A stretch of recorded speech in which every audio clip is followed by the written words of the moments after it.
Buenas tardes amigos de Facebook. Qué gusto tenerlos el día de hoy para una charla más de Conociendo Personalidades.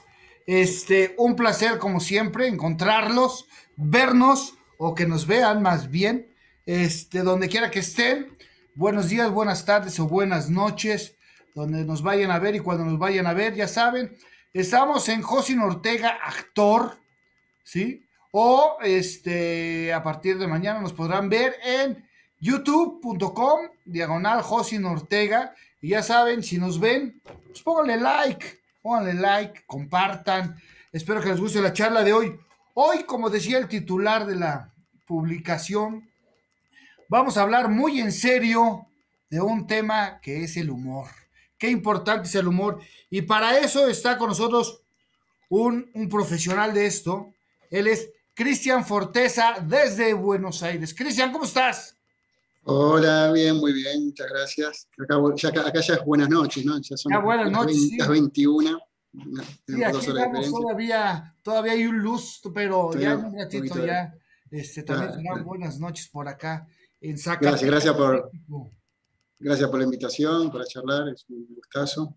No, un placer y gracias por regalarnos un rato para charlar de esto, el humor, tu trabajo.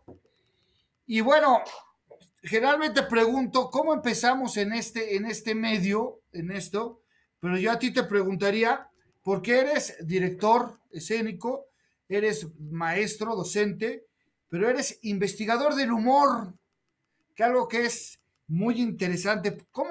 ¿Por qué investigador del humor? ¿Por qué, ¿Por qué es una de tus especialidades? ¿Por qué escoges esto? Claro, bueno, nace en principio de una necesidad.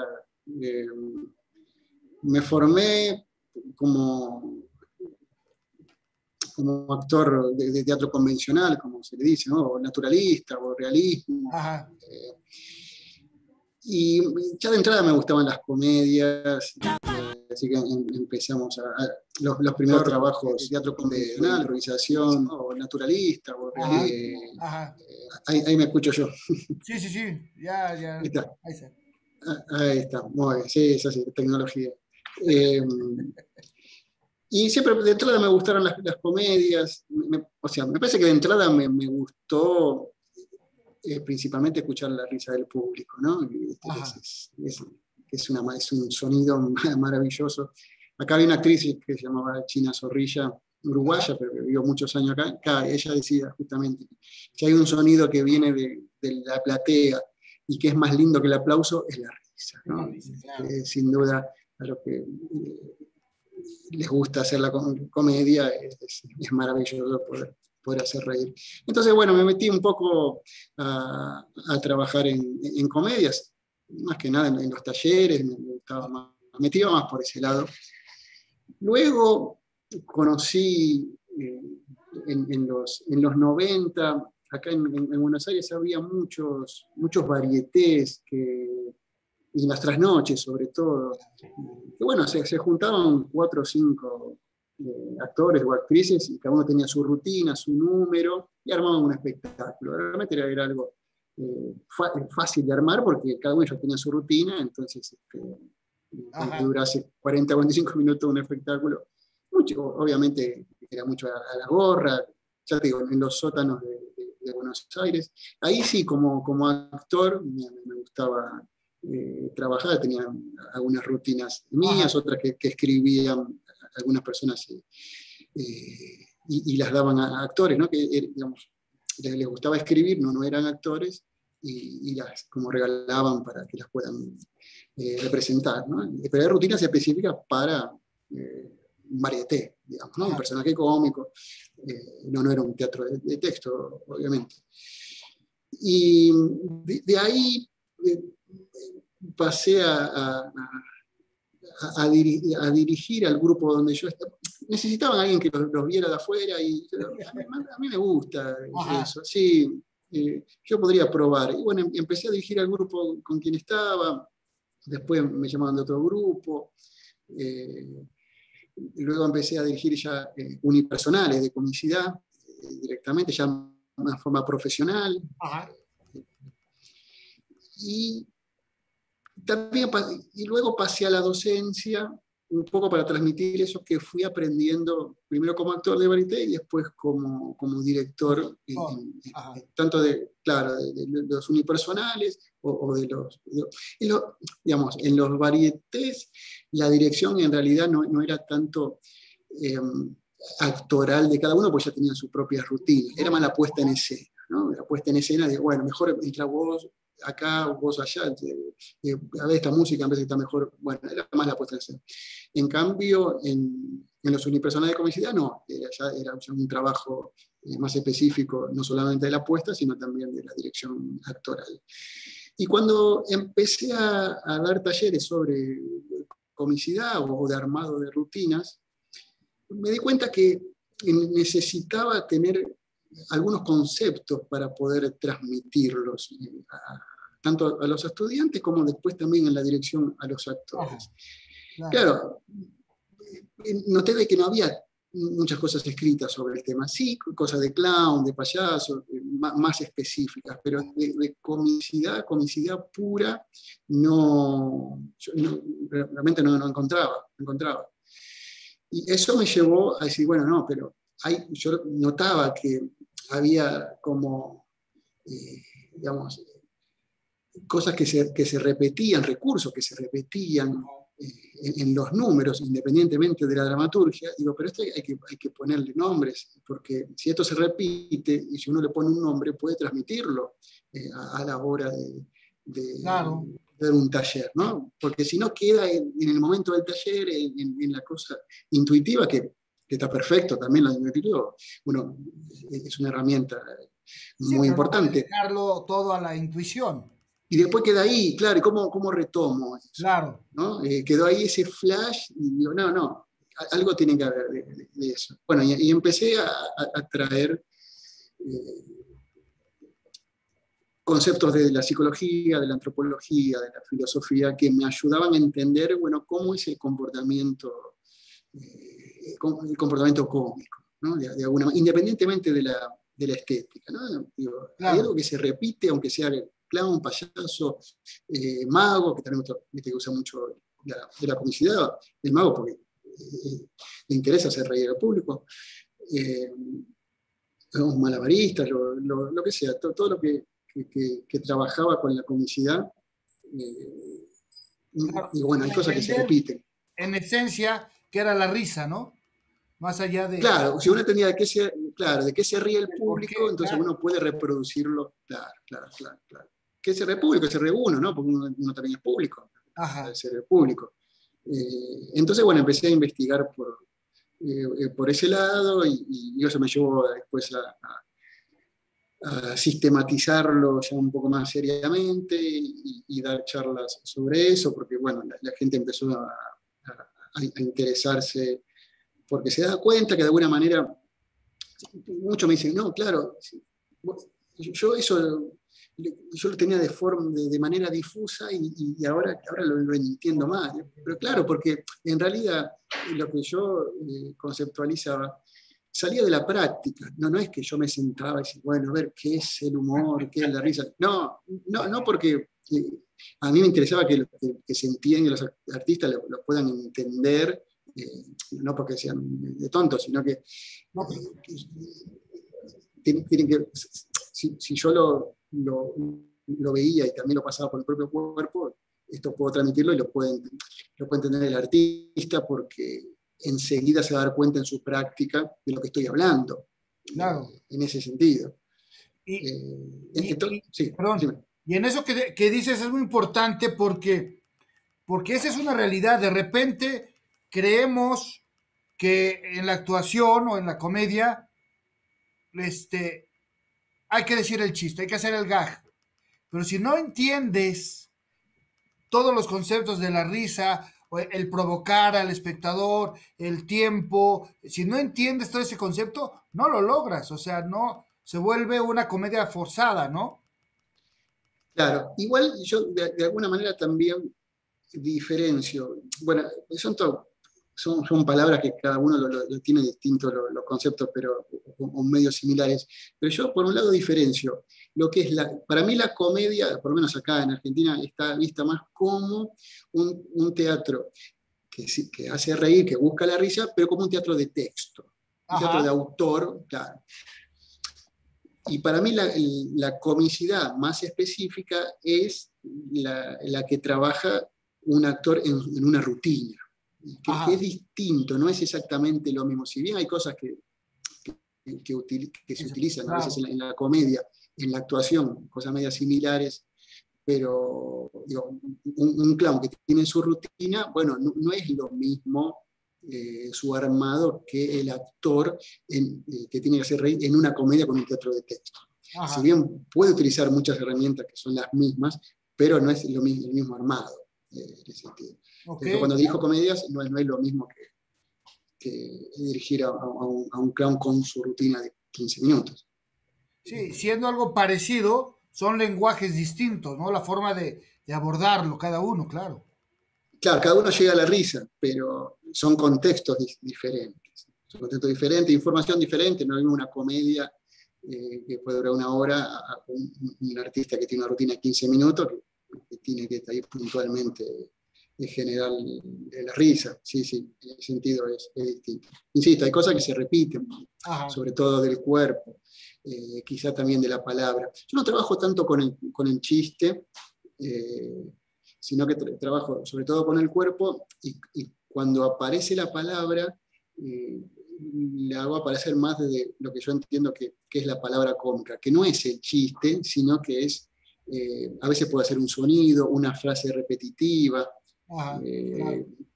Yo generalmente pongo el ejemplo que a mí me sirve el ejemplo del Chavo del Ocho, donde realmente en todos los personajes el autor se preocupó en encontrarle una frase o una palabra cómica. Todos los personajes tienen, que lo hace distintivo, ¿no? Y los payasos sucede lo mismo, muchos payasos tienen un sonido o una frase que la repiten y tiene dos ventajas. Por un lado, que hace reír, por supuesto, y por otro lado, diferenciarse de otros artistas, porque enseguida con una frase, mira, es tal, ¿no? Sí. Esa frase que repite, que viene de manera intempestiva. Insisto, el Chavo del Ocho me parece muy, muy interesante cómo le encontró a cada uno. O la forma de llorar de la Chiquilina, la forma de llorar de Kiko, que se corre, porque bueno, acá entramos a un concepto, que se corre del comportamiento esperado, del comportamiento socializado. Digamos, yo entiendo que el comportamiento cómico lo que genera es una ruptura momentánea del comportamiento esperado para el público, que es el comportamiento cotidiano. Entonces, todo lo que tiene que ver con eso, una palabra cómica o los movimientos mecánicos, repetitivos, también eso genera la risa del público, porque se supone que tiene que haber en la vida cierta adaptación, cierta flexibilidad. Entonces, el que se cae genera risa, de alguna manera, ¿no? El que tropieza genera risa. Y sobre todo, eso también está ligado al concepto de estatus que tiene que ver con la imagen, ¿no? Nosotros en la vida cotidiana, en la interacción con los demás, proyectamos siempre una imagen idealizada nuestra. Y queremos que se respete, la respetamos, nosotros hacemos el esfuerzo para respetarla y queremos que los demás la respeten. Entonces, ese esfuerzo que hacemos todo el tiempo genera a veces los gags, ¿no? Esto, por ejemplo, la caída es una baja de la imagen en ese sentido. Entonces, este concepto juega muchísimo. Fíjate que el juego con el estatus de la imagen de cada uno, el humor lo atraviesa siempre. Los dúos trabajan en eso, ¿no? Uno tiene un estatus más alto, otro más bajo. Claro. Cuando se invierten, aparece la risa, ¿no? Los tres chiflados, si bien son tres, pero tenés Moe que maneja el estatus alto y los otros dos bajo e intermedio, si querés. Nos reímos cuando Moe le hace algo a los demás, pero más nos reímos cuando desde la dramaturgia se genera que le terminan pegando a Moe, ¿no? Y nos da mucho más gracia. Todos los grandes, como Chaplin trabaja con eso, obviamente. Chaplin maneja un estatus muy bajo y todo el tiempo le hace bajar el estatus a los demás, ¿no? Sobre todo al poder, ¿no? A la policía. En cambio, Buster Keaton o Mr. Bean, ellos manejan en la actitud, ¿no? En la imagen, ¿no? En el estatus alto, y desde la dramaturgia lo que hacen es bajar todo el tiempo el estatus a él, y él tratar de levantarlo. En ese juego donde aparece la comicidad, y en ellos es muy interesante como lo juega tanto. Mr. Bean, hay mucha gente que no le gusta. Yo tampoco me aguanto una película entera de Mr. Bean, pero reconozco que Claro, cuando veo escenas cortas, lo trabaja muy bien. De hecho, no por nada es ingeniero, y eso le da una estructura mental diferente al armado de su rutina. Y él todo el tiempo juega con eso, con contextos bien ceremoniosos, bien dramáticos o trágicos, donde nosotros sabemos cómo se debe comportar el personaje. El público sabe cómo tiene que comportarse el personaje. Bueno, y obviamente él genera todo el tiempo rupturas claro. en ese sentido. Y ahí aparece la comicidad. Sí.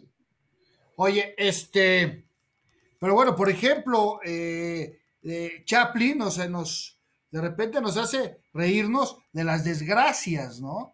Nos hace filosofar, pensar, y nos reímos de las desgracias. Cuando hablamos del humor, ¿qué tan importante es, por ejemplo, la desgracia a la hora de armar un espectáculo? ¿Sí? El hecho de que se caiga, el hecho de que se golpee, todo esto, ¿cómo funciona? Mira, para mí es fundamental. Eh, hay como grados. O sea, vos necesitas sí o sí para generar comicidad, porque si no termina una cosa muy humorística nada más, con un conflicto leve. Vos necesitas, de menor a mayor, necesitas conflicto, drama o tragedia. Ajá. Y es tragedia mejor todavía. Vos fíjate que las grandes comedias siempre tienen un contexto trágico, o un contexto ceremonioso. Ajá. Muy ceremonioso, ¿no? Una iglesia, todo lo que tiene que ver claro, todo lo que tiene que ver con la ceremonia. ¿Por qué eso? Porque hay un concepto que se utiliza justamente en la vida cotidiana, que se necesita o se nos exige discreción corporal, ¿no? Tenemos que ser discretos corporalmente. Entonces, hay contextos que tienen un grado mayor de discreción corporal. Lo ceremonioso tiene un alto grado de discreción corporal. Un velorio tiene un alto grado de discreción corporal. Entonces, ese cuerpo discreto es muy fácil de romperlo con la comicidad, ¿no? Entonces, eso es un recurso realmente muy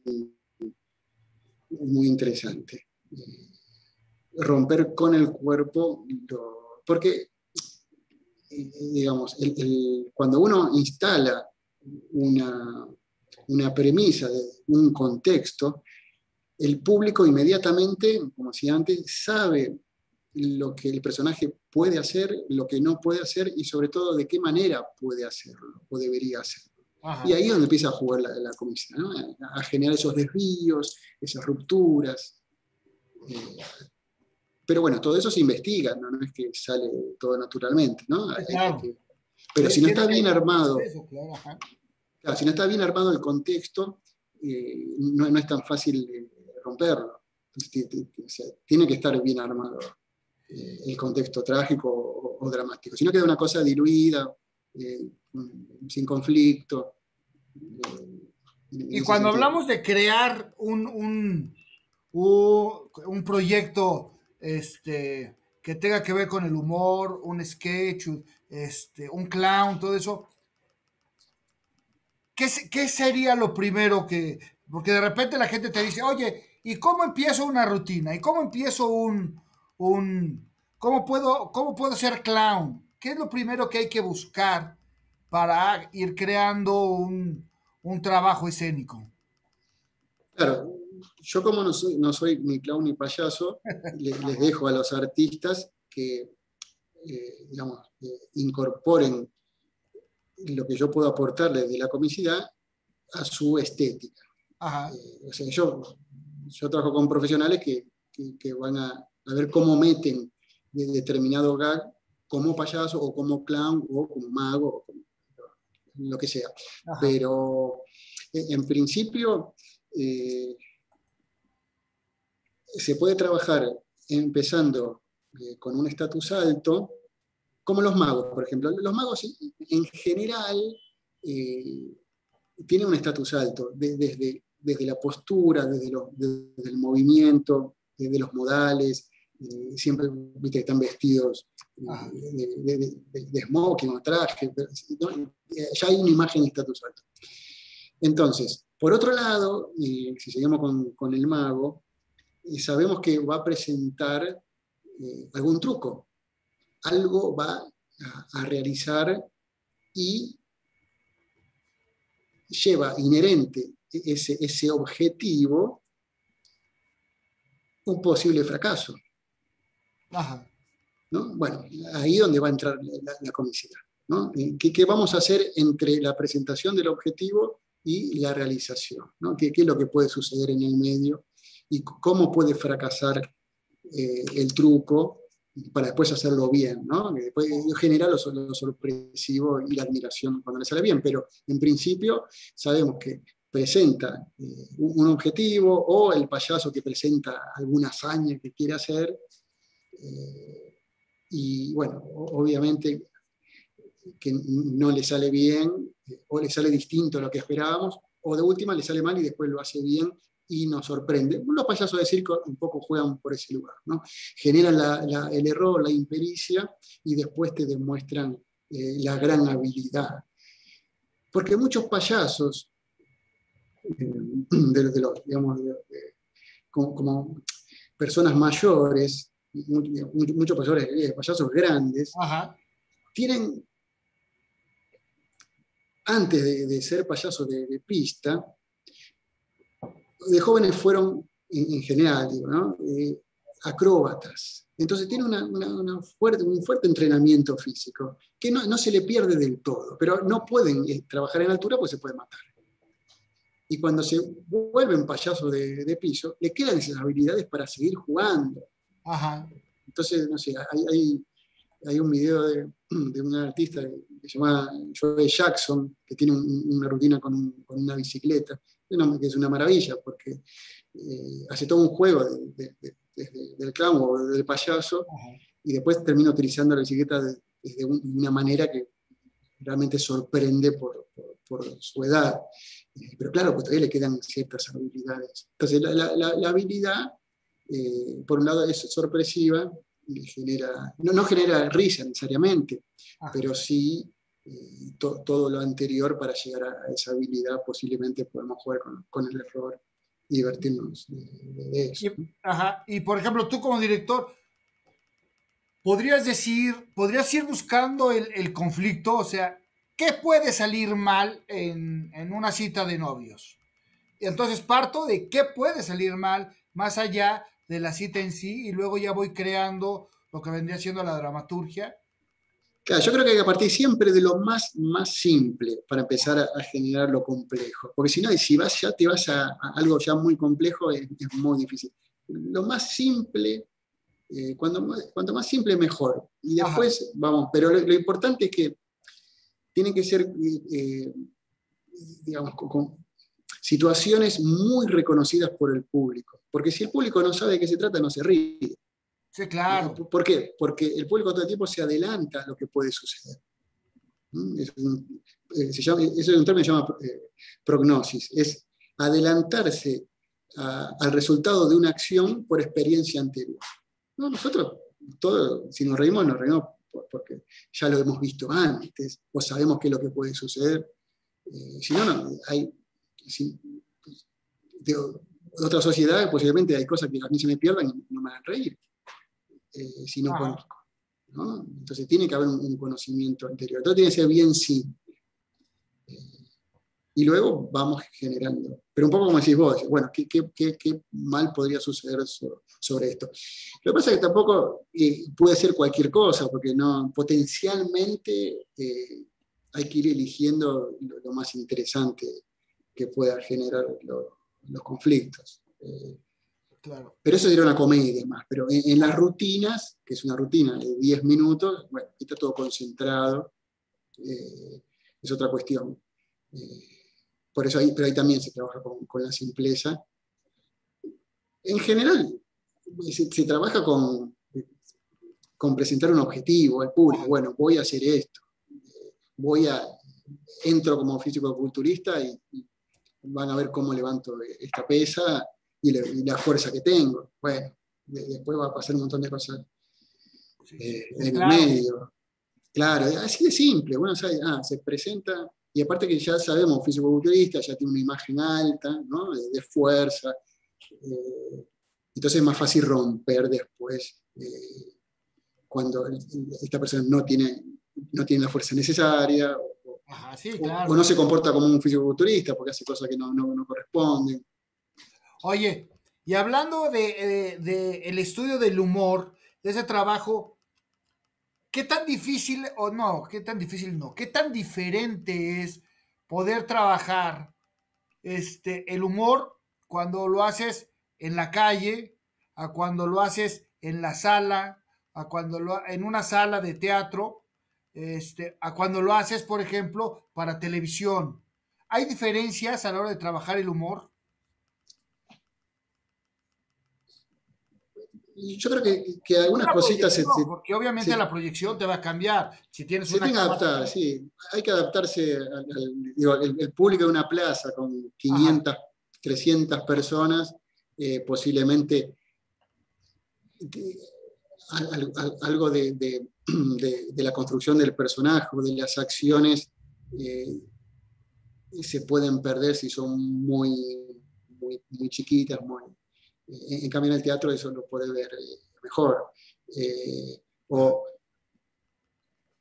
la rutina en sí, quizá no puede tener muchos silencios, ¿no? Digamos, tienes que ganarte un público de la calle, capaz que me da la impresión, no cualquier rutina es lo mismo, o los objetos que uno utilice. Sí, puede haber diferencias en ese sentido. Sí, sí. Y para la televisión, bueno, no sé, digamos, la cámara te toma como una cosa mucho más cerca. O uno ve también rutinas filmadas de circo y se aguantan bien, se ven bien, claro, de alguna manera. pero ahí varía si la rutina está grabada, pero está hecha para público presencial, ¿no? Que si está grabada, que si está hecha para la cámara. Claro, sí, Tendrías que sí, cambiar. Entonces yo te sí. preguntaría, este, hablando de esto, ¿qué tan importante sería el concepto del tiempo, del timing, a la hora de crear una rutina? Sí, bueno, obviamente uno siempre habla de timing y lo tiene como un concepto fundamental. Y que también es difícil de transmitirlo con palabras, El concepto, porque es claro. algo muy corporal, claro, es algo uno lo encuentra desde el cuerpo cuando va investigando la rutina. De afuera yo puedo marcar, quizá yo podría decir, bueno, para acercarme un poco a tratar de conceptualizar, porque es verdad, es un término que se te escapa de las manos, ¿no? Es como una arena, un agua en las manos, pero hay que tener mucho, a veces yo les digo que hay que tener mucho cuidado o probar cómo empieza una acción, cómo termina, la intensidad que tiene la acción o el tiempo. A veces se necesita que sea más rápido, a veces más lento. Eso hay que investigarlo muy a fondo, qué es lo que a poquito va creando el timing de toda la escena. Porque una vez se dice timing y parece que todo es rápido. Sí, Y claro. no necesariamente. El timing, el A tiempo veces el es el tiempo. silencio o el espacio es parte del tiempo, claro. ¿no? Por supuesto, claro, claro, claro. Es mira, yo diferencio, eh,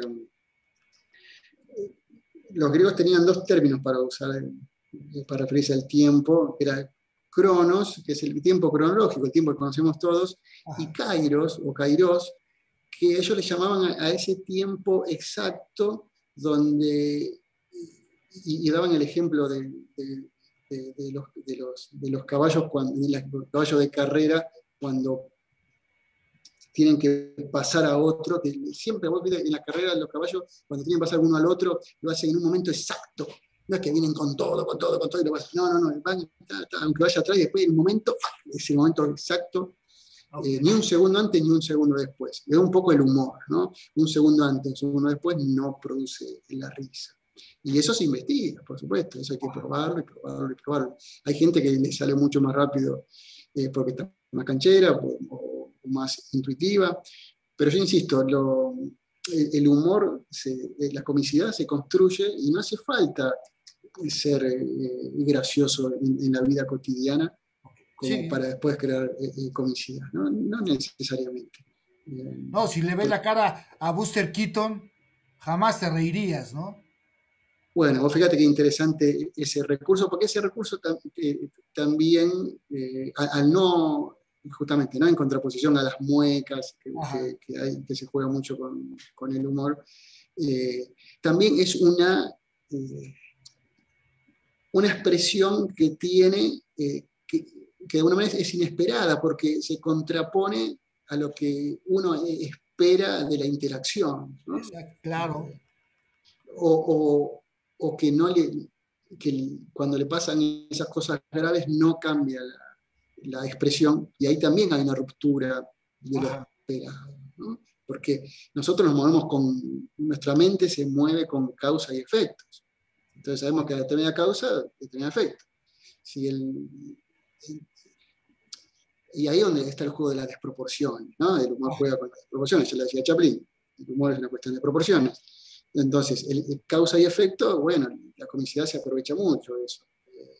A determinada causa, a un efecto chico le corresponde un efecto grande y hay Ajá. inversa, ¿no? Por degradación, por exageración. Temporalmente también se puede jugar, genera un efecto y tarda en llegar, perdón, genera una causa y tarda en llegar en el efecto, o no hay efecto. No, hay una causa pero no hay efecto. Claro, está Eso también esperando. es Claro. otra posibilidad, no hay efecto. Ahí Ajá. también hay una ruptura de lo esperado, ¿no? Sí, y Se puede tienes, decir. por ejemplo, actores como el Gordo y el Flaco, que son sumamente gestuales, que son, y tienes a Buster Keaton o a Harold Lloyd, que no son, que son más parcos a la hora de trabajar, ¿no? Claro, claro, sí, sí, son diferentes estéticas, pero que dan resultado, por supuesto, Ah. claro. Es Oye, muy y por cierto, interesante. hablando de esto, del tempo, del timing, a mí yo siento que de repente, este, a mí me cuesta mucho ver los stand-ups, porque siento que de repente obligan mucho al público a reírse y creo que es parte de, no es el gag, sino es este tiempo que a veces les falla. Digo, creo que es uno de los males del stand-up, que a lo mejor en el clown es un poco más fácil de manejar porque te da más la oportunidad para darle tiempo al público de reaccionar, ¿no? Y a lo mejor en una rutina de stand-up, por querer sacarla en 10 minutos, no te funciona tanto toda la historia, ¿no? Sí, puede ser, sí, yo creo que un poco es la técnica es así, ¿no? Está creada desde ese lugar, con esa, quizá esa rapidez en los textos. A mí, cuando es bueno, me gusta mucho, pero Claro. cuando no es bueno, yo escucho la técnica. Ah, ok, Escucho ajá. el armado, sí, sí, sí, eso me molesta horrores, porque es así, cuando es bueno, cuando es muy bueno, es Sí, sí, bárbaro. sí, te Pero despierta, te cuando, activa. Ajá. claro, pero cuando no tiene mucho entrenamiento y es su primer material, digamos, de 10 minutos, a veces se hace difícil. Y bueno, y en Buenos Aires hay mucho En varieté. México también. Y Oye, porque, ajá, lo que dime. pasa que no, que yo digo, lo, lo- lo que sucede es que es muy económico, porque vos tomas un taller de 3 meses, armás una rutina de 10 minutos, te juntás con 5 más y haces un espectáculo, Sí, y ya está. En cambio, una rutina de comicidad lleva mucho tiempo armado, mucho tiempo de jugar con el público para que esté bien asentada. En cambio, y lo otro, bueno, entonces se ve, y encima después se empiezan a, claro, a pasar de una sala a la otra, y entonces capaz que un sábado vas a una sala y capaz tenés mala suerte y vas a otra sala el otro sábado y te encontraron unos te cinco, encuentras, porque claro. empezaron a invertirse, es Ajá, muy extraño en ese sentido. sí. Pero bueno, está bien, todos tienen que trabajar, yo no critico en ese sentido, si no después van a empezar a llamar por teléfono los amigos, Oye, están peros míos, los el respeto. humor cambia, tiene regiones el humor. Es diferente el humor argentino, al humor mexicano, al humor español, al humor brasileño, al humor inglés. ¿Es diferente? ¿O cuál es la diferencia? ¿O cómo abordar este humor siendo actor? Claro, en principio lo que creo que hay invariantes que se repiten desde la comicidad, como lo que dijimos antes, ¿no? El juego con el estatus Ajá, siempre va a existir, la caída siempre va a existir, el error, el fracaso siempre va a existir, pero después tiene que rodearlo de la dramaturgia de la sociedad, ajá, porque si no, no tiene mucho sentido. Eh, Ahora, el humor se ríe, como dice Berson, de las costumbres, ¿no? De las costumbres sociales. Entonces, ajá. obviamente que va a ir cambiando de un tiempo a otro y de cada sociedad. Yo, digamos, las burlas que pueda llegar a hacer Mr. Bean sobre la monarquía, sobre la reina, y a mí, Claro. claro, argentino, pero sí me da cierta gracia porque es un ambiente ceremonioso y utiliza las herramientas de la comicidad. Entonces sí me hace reír. No en la profundidad quizá que se puedan reír Los niños. allá con Mr. Bean. Hay cierta cosa que se puede perder, o cierta sutileza, posiblemente. Pero en las invariantes es lo mismo, en Ajá. ese sentido. Sí, porque por ejemplo, lo que mencionaste al rato, el Chavo del Ocho, la gente se ríe en Venezuela, se ríe en Argentina, se ríe en México. ¿Y cuánto pasaron? ¿30 años? ¿Cuánto pasaron? ¿Del Chavo del Ocho? Sí. El Chavo del Ocho, tiene 60 años. No, 30, 60. Tanto, ya no pensé que era tanto.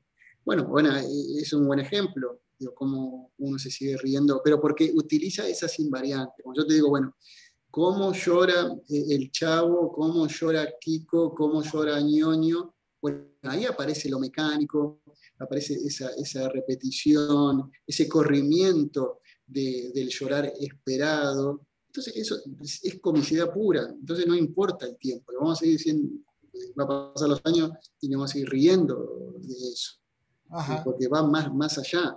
Eh, la chiripiorca del Chavo es el extremo de la rigidez que habla Bersón. Bersón dice, bueno, rimos de la rigidez ajá. del cuerpo y del carácter, ¿no?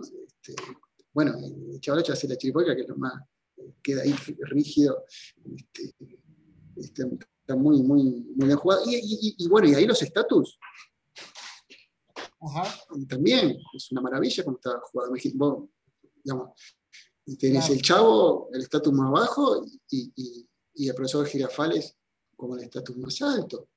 Y ahí Ajá. hay todo un juego en el medio. Entonces, esa burla que le hacen continuamente al profesor Girafales es justamente para bajar el estatus y lo logran, ¿no?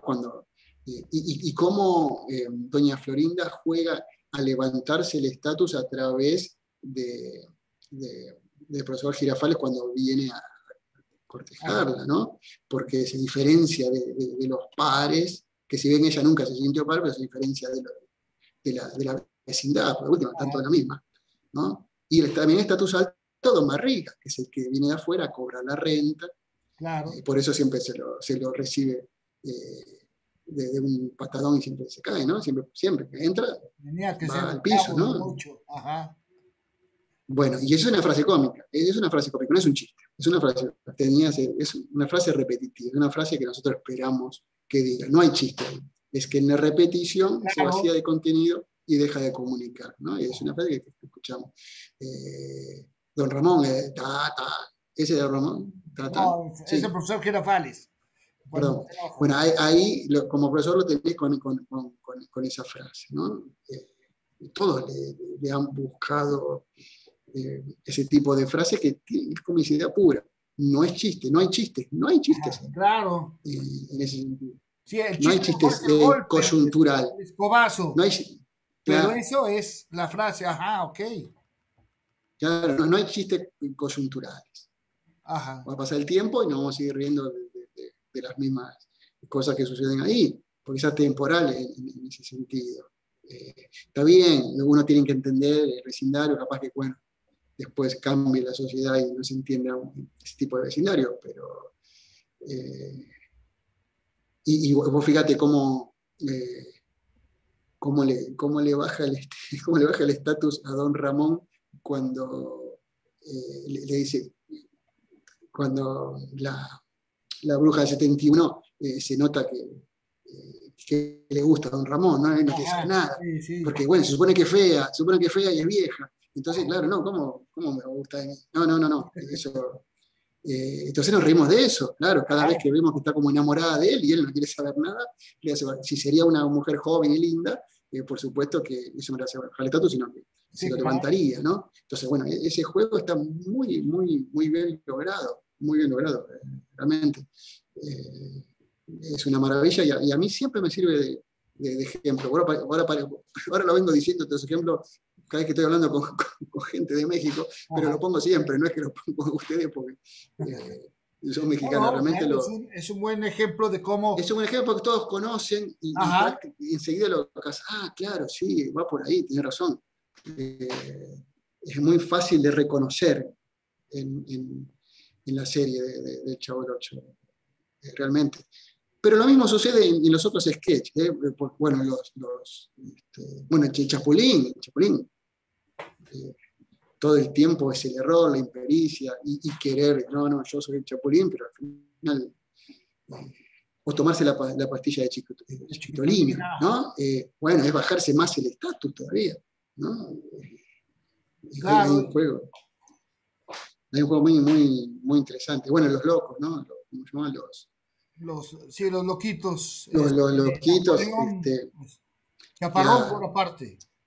Fíjate, eso es interesante también ahí porque nosotros en la vida cotidiana, en la interacción, hay un orden de la interacción y hay un orden expresivo. Y el orden expresivo está ligado a que seamos redundantes cuando hablamos. Cuando queremos informar algo tenemos que ser redundantes con la palabra, con el cuerpo, con los gestos. Y los loquitos, acordate las cosas que hacían, decían algo ¿no? Con los gestos que no tenían nada que ver, que no acompañaban lo que estaban diciendo, ¿no? En ese sentido, yo tampoco creo que haya sido algo que está pensado. Eso claro. Para mí está muy pensado, ¿no? Ese movimiento mecánico y rompiendo ese orden expresivo de no acompañar el gesto con lo que está diciendo, ¿no? O cuando va llegando alguien a la casa y lo primero que dicen es, ¿ya se iba? ¿Cómo? Si voy llegando. Exactamente. Y vos fíjate que tampoco hay chiste. Es la contradicción, ¿no? La contradicción y un poco que decimos, ¿no? El orden de interacción no te permitiría decir esas cosas, ¿no? ¿Por qué? Porque otra cosa como característica de la interacción es la reciprocidad, el tacto con el otro. Entonces, cuando vos vas rompiendo todo eso, aparece la comicidad, ¿no? Claro. Siempre uno trata de ser recíproco con el otro, tener cierto tacto. Lo que hablamos antes, la imagen, ¿no? Ajá. Tengo mi imagen, quiero que me respete. Entonces, decir, bueno, ya se va, realmente es atentar contra la imagen del otro. Sí, claro. Oye, ¿y qué opinas de, los cambios de humores que hay ahora? Bueno, que antes podías reírte de algo y que ahora no, ahora estamos en una sociedad muy delicada. ¿Cómo ha cambiado este humor?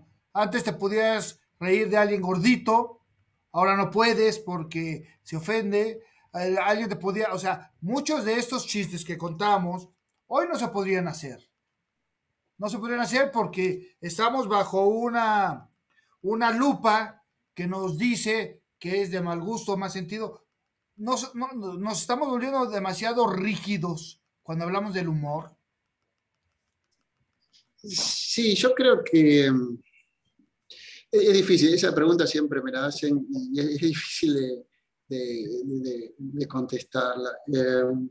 Y siempre me remito a lo mismo. Mira, hay un libro que se llama Filosofía del llanto y de la risa de Alfred Stern, muy viejito es el libro, y Ajá. él tiene una teoría, una teoría axiológica de la risa, una teoría de los valores, y dice lo siguiente, y justamente pone el mismo ejemplo de la persona que camina en la calle, tropieza y cae. Dice, bueno, cuando alguien camina en la calle, se cae, no podemos reír por la degradación de la imagen, ¿no? Estamos todos de acuerdo con eso. Ajá. Ahora, hay una diferencia entre la degradación de la imagen, la degradación de un valor y la pérdida de valores. Entonces Claro. dice, bueno, si esta persona se cae, nos reímos. Ahora, si después nos damos cuenta que se murió, ahí pasamos de la risa al llanto. En el sentido de que ahí ya hay una pérdida de valor.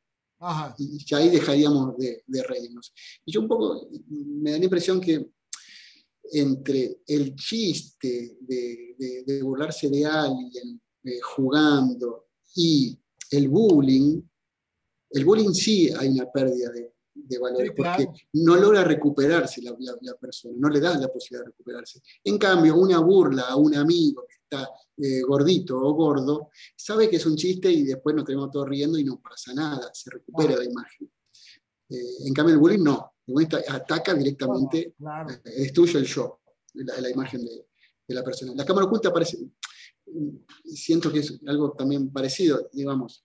Si la cámara oculta, cuando termina el chiste, no se le diría a la persona que era una joda, que realmente era una cámara oculta, también sería bullying. En cambio, al decirle que no, que era todo un chiste, ahí se recupera de vuelta Ok, la, claro. la persona, ¿no?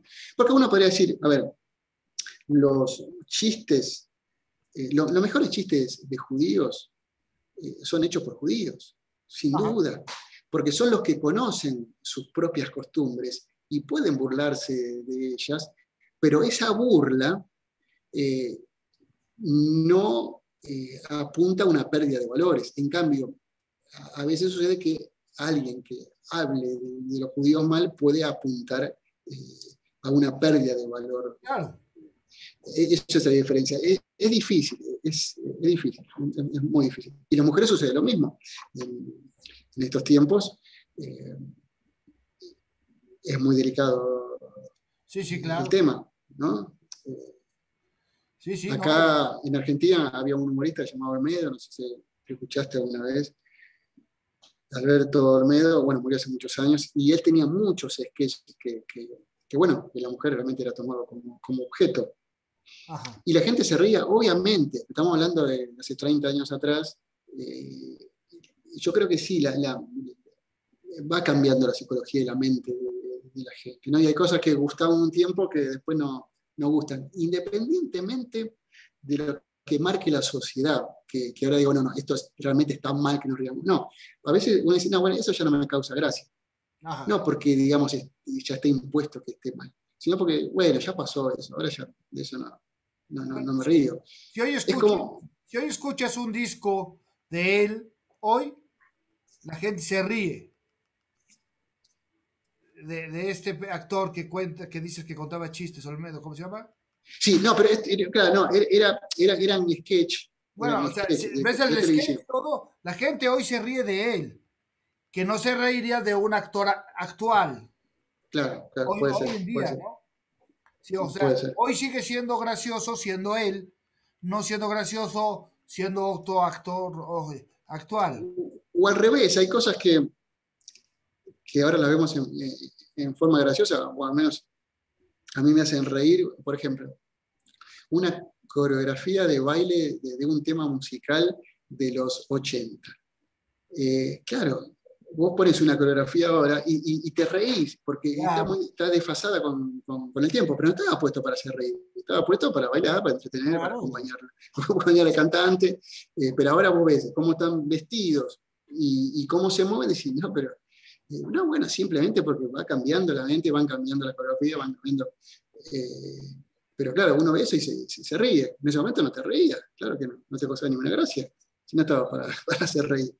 Eh, pero ahí de vuelta traigo a Berson, dice, bueno, toda persona que se disfraza eh, puede ser cómico. Eh, claro, dice, cuando alguien está vestido con arreglo a la moda, no separamos la persona de la ropa, ¿no? Es una. Ajá. Claro, pero cuando alguien se viste con una moda anterior o de manera excéntrica, ahí sí separamos la persona de la vestimenta y nos puede causar risa. Y esto es interesante porque en realidad los clowns, los payasos juegan mucho con eso. Ajá. Se visten para ridiculizarse, para generar la risa del público, Compartes, ¿no? claro. Sí, sí. Y sí, y no te ríes, por ejemplo, a veces no te ríes de la persona que se cae, te ríes de la forma en que se cae. Ya una vez que pasa, ya vas y le ayudas, lo que sea, ¿no? Pero, pero, Sí, eso es tener, fundamental. ajá, Eso es fundamental, eso es fundamental. Siempre tiene que ver con la forma. ¿Pero por qué? Porque la forma es lo que va a hacer que nosotros nos desapeguemos emocionalmente, por lo menos en ese momento, ¿no? ajá, Cuando la forma impregna, dicen que el sentimiento retrocede, ¿no? Por lo menos momentáneamente. ajá. Eh, pero es verdad que siempre tiene que ver con la forma. Y en la comisión se trabaja mucho con la forma. A veces una cachetada de un payaso a otro puede no hacer reír si es muy violenta y el público no queda pegado afectivamente. Entonces hay que buscar la forma para que la misma cachetada eh, cause gracia para el público, ¿no? Sí, sí. Pero fíjate que eso, ¿no? Digo, todo lo que tiene que ver con la agresión, la violencia o lo sexual erótico, siempre hace reír, porque se supone que tiene que quedar por fuera de lo social, ¿no? O por lo menos entrar por cierto camino aceptado socialmente. Sí, sí, sí, Pero, si ya se vuelve real o cercano o eso, pierde la gracia. claro, pero fíjate, la dramaturgia de muchos payasos de clown juegan mucho con la Ajá. violencia. A veces la pasan pegando, los payasos básicamente, la patada en el culo, la cachetada, ¿no? Las agresiones, pero también porque está muy cercana a los niños, ¿no? Que les gusta Claro. golpearse, ¿no? Básicamente es una manera de relacionarse. Y te voy a hacer alguna pregunta que no sé qué tan viable o te voy a poner un ejemplo, una situación. El clown, el payaso, el actor, siempre que crea un sketch, este, hay que pensar en el público. Siempre estás pensando en el público. Si no piensas en él, este, y solamente piensas en ti, a lo mejor no logras provocar la risa. Pero ¿qué pasa cuando, cuando el público, con el humor, cuando el público no es apto para, o sea, no se ríe, no despierta? ¿Qué pasa con eso cuando no causas ninguna reacción? Bueno, en principio para algunos puede ser muy frustrante, porque quiere hacer reír y no se ríen, es difícil, ¿no? Porque uno puede quedar en ridículo, ¿no? Para empezar. Pero yo creo que uno cuando piensa en el... Yo no sé, yo no digo que uno piense en el público, sino que lo debería tener internalizado al público, para saber de qué podrían reírse. Pero bueno, pero también sucede que en alguna función no se ríe nadie y en otra sí, ¿no? Claro. Es difícil, es difícil. Para si no funciona nunca, tenés que cambiarlo, no te queda otra. Bueno, sí, Tenés que claro. cambiar lo que estás haciendo. Pero, claro. A lo que voy es, al público lo vas educando, porque generalmente cuando el público paga por ir a ver un espectáculo de clown, va con la expectativa de que se va a reír, ¿sí? Pero hay que ir educando al público, esa sería mi pregunta. ¿Al público se le educa? Yo creo que uno puede trabajar con distintos niveles de información para el público para buscar la risa. Y algunos van a encontrar todos los niveles y otros solamente algunos, ¿no? Uno puede tener un sketch de una dramaturgia fuertemente de crítica social, y depende de cómo lo haga, se pueden reír por el comportamiento, por las acciones, y quizás no darse cuenta por dónde va la crítica, y otros ven todo. A ver, sucede mucho eso con el teatro para niños. En los últimos años el teatro para niños busca mucho el humor, y sobre todo ciertos lugares donde también pueden reírse los padres, porque es fundamental para que lo lleven. Claro. Entonces hay varios niveles de humor en los espectáculos infantiles, donde solamente hay guiños al público mayor, y los niños no entienden, se ríen de lo que acompaña quizá ese chiste, y me parece fantástico, porque es verdad que entretiene a todos, ¿no? Antiguamente los espectáculos eran como muy aniñados, y los padres se resistían un poco a llevarlos porque, claro, la pasaban mal. En cambio ahora no, los elencos se preocupan por realmente dar un muy buen producto a los niños, pero a la vez que los padres también se rían, y eso es fabuloso. Claro. Sí. Oye, pues muy interesante esto del humor y la forma de verlo y de estudiarlo, porque sociológicamente es más fácil estudiar la tristeza y la problemática social, ¿no? Y estudiar el humor es buscar aquellas claves que despiertan en el ser humano la felicidad. Y estamos en un mundo que es de repente muy difícil encontrarla, ¿no? Sí, pero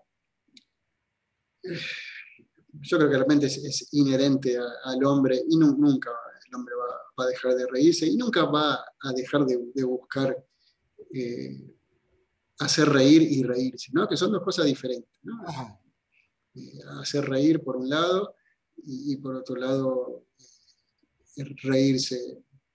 Buscar la risa en lo personal. No, sí, me refiero, hay un trabajo de los artistas, básicamente, que es buscar la risa del otro, claro, y el espectador reírse, ¿no? Los artistas tienen las dos posibilidades, de buscar la risa del otro, y además poder reírse, ir a ver algo y reírse. Sí, digamos, esto de reírse de uno mismo realmente es muy beneficioso, y está buenísimo. No sé hasta qué punto ayuda para construir una rutina de comicidad, pero no importa, siempre reírse de los problemas es muy importante, sobre todo porque cuando uno se ríe de un propio problema es porque ya lo está poniendo por fuera, claro. ¿no? Entonces ya lo puede reelaborar de otra manera. Mientras no puede reírse y esté encapsulado y hace el esfuerzo realmente para no reírse, porque a veces uno hace el esfuerzo de querer ser serio con un problema personal Ajá. y es mucho peor.